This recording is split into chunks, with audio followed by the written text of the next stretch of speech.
comment ça va, comment vous faites pour vous reconstruire depuis un an. Mais si on n'avait rien eu d'autre depuis le 9 janvier, je pense que la reconstruction serait plus rapide. Mais quand depuis le 9 janvier à aujourd'hui, il y a eu plus de 200 morts à peu près, dans des attentats, 200 morts. Comment vous voulez vous reconstruire? Mon quotidien, c'est de rester à la maison le plus possible. De sortir, quand je sors, c'est vraiment pour le strict minimum, c'est pour aller voir mon docteur ou pour aller embrasser mes parents. Pas pour moi, j'ai peur, parce qu'avec ce que j'ai vécu, je crois qu'il pourra pas m'arriver plus grave que ce que j'ai vécu, mais quand vous avez 4 enfants, ben vous avez peur pour eux. Ça fait des années que nous on est attaqués.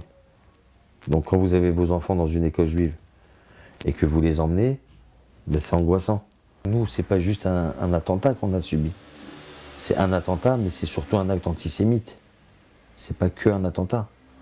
Parce que s'il est venu dans l'hypercachère, c'est parce que l'hypercachère, c'est un magasin cachère. Donc c'est pas qu'un attentat qu'on a subi. Il faut bien s'en rappeler de ça. On n'a pas le droit d'avoir peur d'être juif, nous. Pourquoi? On est de religion juive. Mais on est français. Moi, je suis français, mes parents sont français, mes grands-parents sont français. Et puis on vient tous du même endroit. Mes grands-parents, mes parents, ils viennent d'Afrique du Nord. Les gens avec qui j'ai grandi, c'est pareil. Je le dis bien dans le livre. Vous n'avez pas que des amis blancs, on n'a pas que des amis blancs, ou des amis blacks, ou des amis feuges, ou des amis japonais. Mais on est tous pareils, donc pourquoi ça devrait changer? À cause des individus comme ça va changer, c'est dommage. Si vraiment j'étais allé dans ce magasin sans mon ami Rudy, je pense, parce que je suis vraiment claustro et je ne supporte pas, je pense que je serais remonté, parce qu'il a vraiment insisté, il a été même très dur avec moi pour pas que je remonte. Et puis pour vous dire, dès qu'on est rentré dans le frigo et que j'ai fermé à clé et que j'ai vu que maintenant c'est sûr qu'on pouvait plus sortir de ce frigo, quand j'étais à l'intérieur, je dis à Rudy, voilà, c'est pas le terroriste qui va me tuer, c'est le frigo avec tes conneries.